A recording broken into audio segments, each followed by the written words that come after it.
નમસ્કાર, આપ જોઈ રહ્યા છો નેશન પ્લસ ન્યૂઝ. હું છું આપની સાથે હેતલ ભગત. કેન્દ્રીય રાજ્યમંત્રી એસપી સિંહ બધેલે વિશ્વની સૌથી ઊંચી પ્રતિમા સ્ટેચ્યુ ઓફ યુનિટીની મુલાકાત લીધી હતી.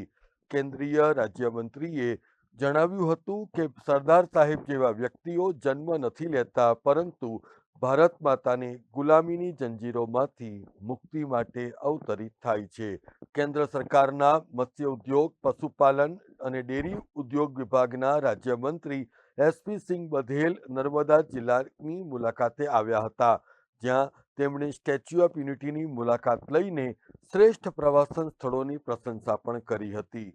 અત્રે ઉલ્લેખનીય છે કે આંતરરાષ્ટ્રીય પ્રવાસનના કેન્દ્ર બિંદુ તરીકે ઉભરી રહેલા સ્ટેચ્યુ ઓફ યુનિટીમાં પ્રદર્શન કક્ષ સહિત સરદાર સાહેબના જીવન કવનની તસવીરી ઝલક પણ મંત્રીએ નિહાળી હતી.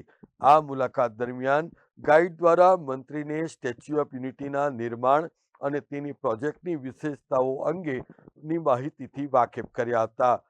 મુલાકાત બાદ જિલ્લા સમાહર્તા એસ.કે. મોદી અને સ્ટેચ્યુ ઓફ યુનિટી વિસ્તાર વિકાસ અને પ્રવાસન નિયમન સત્તામંડળના અધિક કલેક્ટર નારાયણ માધુએ સ્મૃતિરૂપે સરદાર સાહેબની પ્રતિકૃતિ અને કોફી ટેબલ બુક અર્પણ કર્યા હતા.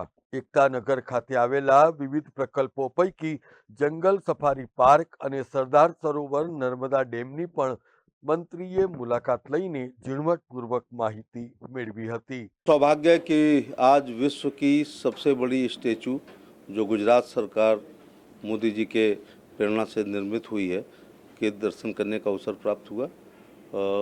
अद्वितीय, अविस्मरणीय, अलौकिक है। महापुरुषों के स्मारक पर आने से हमेशा जागृति आती है, जागृति से सोच बदलती है, सोच से संघर्ष करने की क्षमता आती है, संघर्ष से सत्ताएं मिलती हैं, सत्ताओं से इतिहास होता है, फिर इतिहास ऐसे सदियों तक पढ़ा लिखा समझा और सराहा जाता है। हमारे विशेषज्ञों ने, इंजीनियर्स ने एक अद्वितीय स्टेचू बनाने का काम किया है।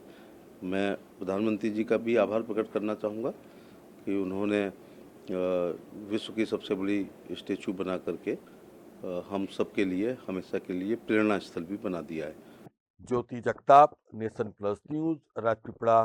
સમાચારોના સતત અપડેટ મેળવવા માટે અમારી નેશન પ્લસ ન્યૂઝની યુટ્યુબ ચેનલને સબસ્ક્રાઇબ કરો, બેલ આઇકન દબાવો અને જોડાયેલા રહો ફેસબુક, ઇન્સ્ટાગ્રામ અને ટ્વિટર પર.